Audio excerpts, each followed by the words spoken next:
देश को रोशनी के मकसद से बनाए गए भाखड़ा बांध निर्माण के बाद बिलासपुर शहर 9 अगस्त 1961 को जलमग्न हुआ था, जिसमें केवल एक शहर ही नहीं, एक पूरी समृद्ध गौरवमयी संस्कृति ही जलमग्न हो गई थी।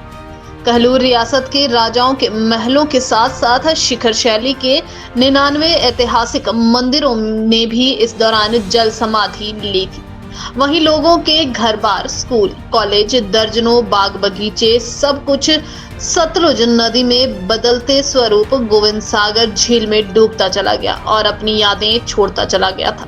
सन 1963 में भाखड़ा बांध निर्माण के बाद अस्तित्व में आई इस गोविंद सागर झील में बिलासपुर शहर के साथ 256 गांव पानी में समा गए थे, जिसमें 40,000 हेक्टेयर जमीन जल में समा गई थी और करीब 11,000 की आबादी को विस्थापन का दंश झेलना पड़ा था।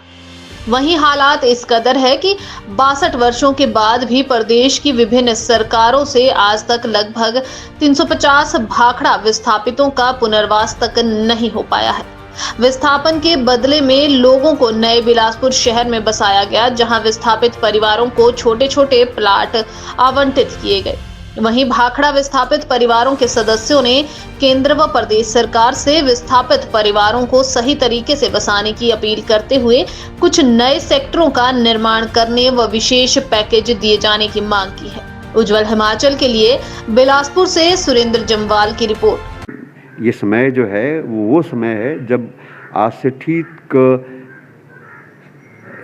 61-62 वर्ष पहले जो है वो ये शहर, जो पुराना शहर जिसको कहलूर रियासत का जो मुख्यालय था, जिसको सांडू का मैदान कहा जाता है आज की डेट में, वो डूब गया था।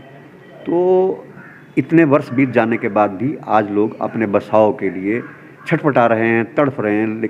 सरकारें आई गई, सबने आश्वासन दिया, 2 नए सेक्टर बसाने का भी 2-3 दशक पहले से जिक्र होता रहा, लेकिन आज तक उस धरातल पे कुछ नहीं उतर पाया। हमारा बिलासपुर जो है वो सी स्टेट था, ग श्रेणी का राज्यों में शामिल था और 1960 के दशक में भाखड़ा डैम के बनने के बाद हमारी बिलासपुर की पूरी रियासत गोविंद सागर में समा गई और पूरी की पूरी सभ्यता हमारी डूब गई। बिलासपुर के विस्थापितों को, भाखड़ा डैम विस्थापितों को, क्योंकि देश का पहला डैम था, यहाँ कुछ भी सुविधाएं, कोई भी व्यवस्था नहीं दी गई। हमारे बुजुर्गों ने 5-5 बीघा ज़मीन पुराने शहर में विस्थापित होकर दी और हमारे को 2 बिस्सों के 4-4 बिस्सों के प्लॉट दिए गए, जो कुछ परिवारों को अभी तक भी वो लिस्ट लंबित है।